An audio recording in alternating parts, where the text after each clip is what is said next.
Sa gitna ng mainit na pagtalakay sa 2026 national budget, nanawagan si Senador Bam Aquino ng mas mahigpit na pagbabantay upang matiyak na hindi mababawasan ang higit 1 trilyong pisong pondo para sa edukasyon.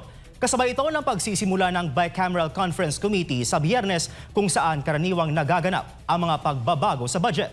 Si Troy Gomez sa report.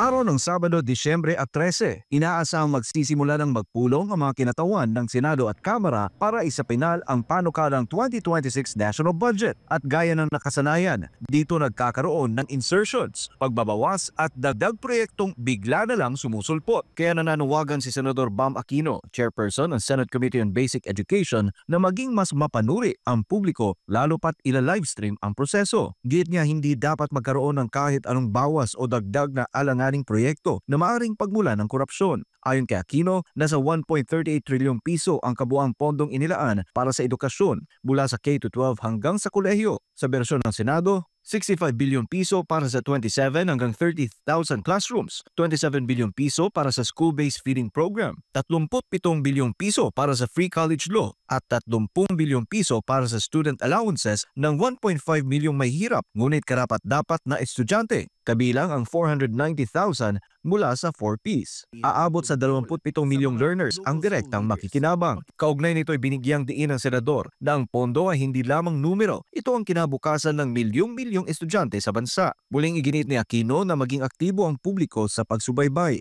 Anya kung may mali o bigla ang pagbabawas, dapat umalma agad dahil sa dulo ang edukasyon daw ang hindi dapat ginagalaw. Para sa Diyos at sa Pilipinas kung mahal, Troy Gomez nag-ulat, SMNI News.